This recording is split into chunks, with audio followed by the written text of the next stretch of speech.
Hi guys, I'm Umair, as you can see, and so I'm going to do a little bit of improv in this talk.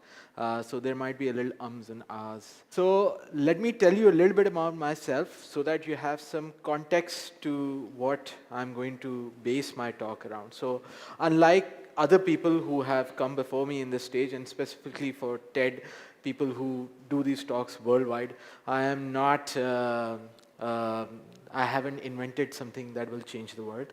I am not a runaway success yet.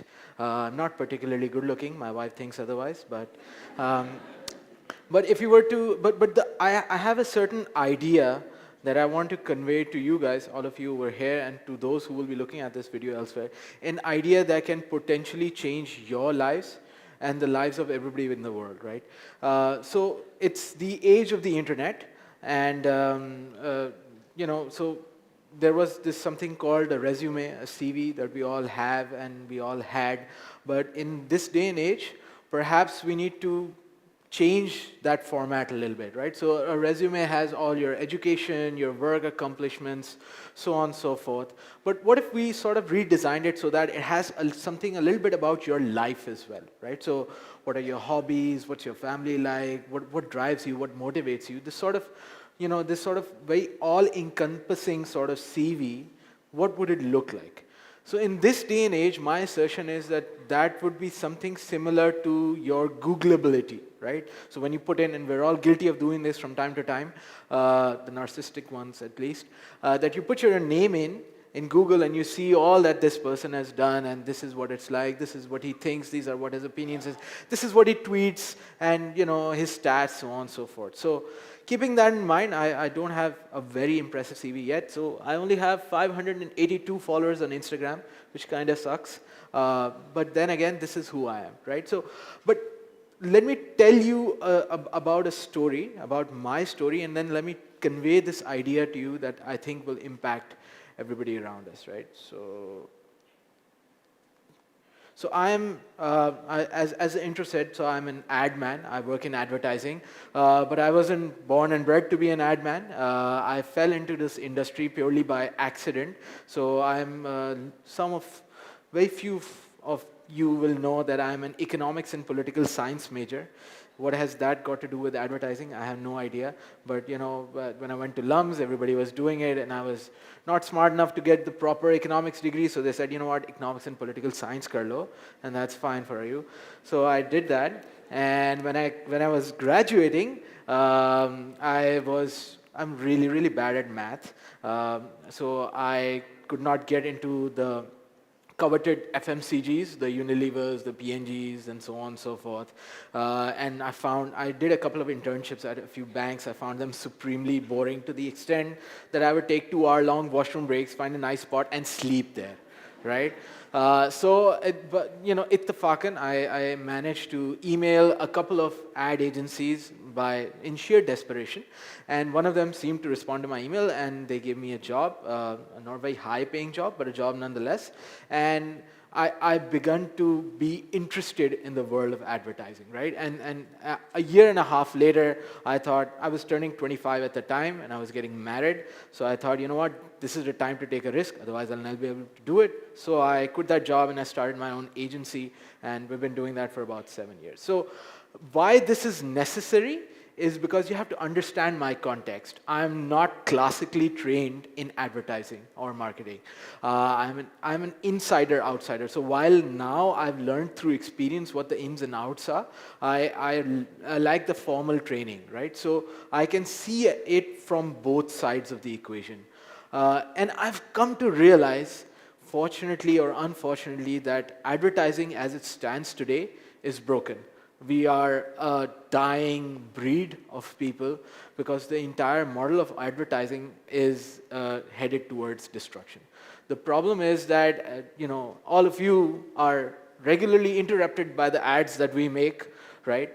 And it was all well and good back in the good old days of Mad Men, and we did interesting stuff, but we killed the goose that lays the golden eggs, right? So eventually it became so monotonous and so in your face that you've begun to phase it out, right? So like maybe 5, 6 years ago, we had these things on our phones and these things in our browsers, these pop-ups called, ad blockers. Ad blocker for your phone, ad blocker for this, ad blocker for that. And those things no longer exist, and that ad blocking mentality has gone into our heads. So now we have these inbuilt ad blockers, and we will gladly ignore the billboard, we'll tune out the radio ad, and we'll hide your Facebook story, and we will do everything in our power to actually ignore your message, right? So this comes at a time where the advertising world is spending more and more money to create more and more beautiful, perfect, really grand ads that you see on TV or on Facebook or on YouTube, anywhere, right? But at the same time, everybody's learning to ignore them. We hate them, right? So I have a kid who's 2 years old. The first thing he learned, he doesn't know anything else, but he knows how to skip an ad on YouTube. He knows, he waits for those 3 seconds and he skips it, right? So it's in our minds. We've begun to do that. So this is a very strange junction we're at, whereby the advertising and the brand industry is pumping more and more money to come in your face and sell you their product, and we are getting better and better to ignore them. So multi-million-dollar campaigns, so what? I'll ignore it. Right? And this is a problem for me because I'm an advertiser. I'm stuck here. This is my livelihood, right? So I've come to understand that perhaps we need to rethink the equation a little bit, right? So the point is that in this day and age, we are spending our most valuable asset, our time and our attention, elsewhere. We're not going to give it to you no matter how much money brands throw at us, no matter how perfect those ads may be. We're not going to let you take our attention, right? We're going to ignore you, whatever it takes. What we're doing instead is we're consuming content, but those content is not necessarily coming from these big places, right? So we're spending our attention looking at random Facebook videos that someone has made, or these tweets, or this or that, or YouTube, whatever it is. All this new form of content that everyday people are making. No longer are there big studio houses there. No longer are there big production teams there. This just guy, and with a cell phone, is making stuff up. He's posting his life, she's posting her videos, and we're lapping it up. Because we feel that's much more engaging, that's something that we can relate to, something that we can identify, right? So these people, as opposed to the macro content creators like your production houses or your TV studios like the big boys, these people are smaller. They're micro content creators, right? So they don't have much, but they have your attention, right? And these are fascinating people. I've recently come into contact with them, and you'll see their work in your news feeds and in your Facebooks and in your everywhere around you, right? And they do amazing stuff. Right? So let me give you an example, right? So there is a girl from Thatta who writes poetry, and her poetry is so good that it's being featured on Instagram's own account, right? There is a girl from Karachi who creates these artworks, and they're being used in music videos for Coldplay and cover arts for international places, right? So there are these very interesting people amidst us, especially those in the younger demographic, that are doing what they want and creating interesting content. So there's a very infamous rule, we live in the age on the internet, called the Rule 34. I'm not going to go into it. You guys can Google it later. Don't Google it right now, they'll kick me out. But I'm going to propose another rule for you, right? So rule number 36, something that I coined very smartly, is that whatever you can think of, anything at all, there will be someone on the internet who will be willing to listen to your voice, who will be willing to listen to your opinion and consume your content. It can be something as specific or as bizarre as, for example, there's a guy called Professor Shoelace. He is the world's foremost authority on shoelaces. Who would have thought something as significant as a shoelace could have a blog and a social presence of millions of people, right? There's a woman in South Korea who makes millions of dollars, and you know what she does? She posts videos of herself eating food. And not fancy food, not restaurant reviews. She just sits in front of the camera and she eats a bowl of noodles. And she rakes in viewers, and people love to watch her. right? There's this lady from California who's a certified dermatologist, by the way, proper medical practitioner. But you know how she's making money? What her claim to fame is? She's called Dr. Pimple Popper. Her job is that she's going, when she gets someone with a pimple or a blackhead, when she extracts it, when she removes it, she posts that video online, and it bizarrely gets these millions of views, right? So no matter how weird you think something is, there is an internet community that is willing to talk to you, that is willing to consume your content, willing to share it, right? So we need to, my message is that in this day and age, पहले ऐसे होता था कि we used to have these great biopics, right? So Gandhi, Muhammad Ali, Jinnah, all these people, they did great things, and somebody went ahead and made this great movie about them, wrote this great book about them.